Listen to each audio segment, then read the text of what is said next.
Isa sa pinakamabigat na realidad sa buhay, ang maging mahirap.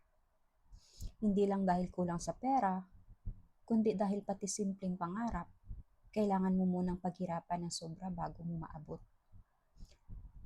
Mahirap maging mahirap kasi hindi ka pwedeng mapagod. Kahit gusto mong huminto muna, wala kang choice kundi magpatuloy dahil may responsibilidad nga kailangan isipin araw-araw. Realidad na, isang emergency lang, pwedeng maubos lahat ng naipon. Isang araw na walang trabaho, malaking problema na agad. At minsan kahit gusto mong magpahinga, hindi pwede dahil may pamilya kang umaasa sa'yo.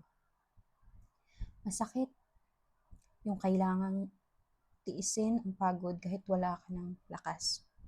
Gigising ka ng maaga, matulog ng pagod, tapos uulitin mo kinabukasan.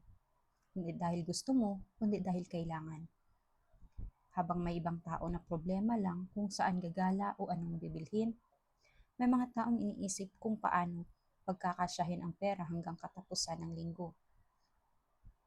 At isa sa pinakamahirap, yung marami kang pangarap pero kulang ang oportunidad. Hindi dahil tamad ka, kundi dahil minsan mahirap talaga umusad kapag nagsisimula ka ng walang-wala. Pero kahit ganun, nakakabilib ang mga taong mahirap pero patuloy na lumalaban ng marangal. Yung kahit pagod, kahit hirap, hindi sumusuko para sa pamilya at pangarap.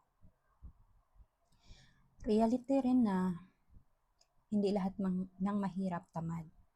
Maraming sobrang sipag, pero kulang lang talaga sa pagkakataon, suporta at swerte sa buhay.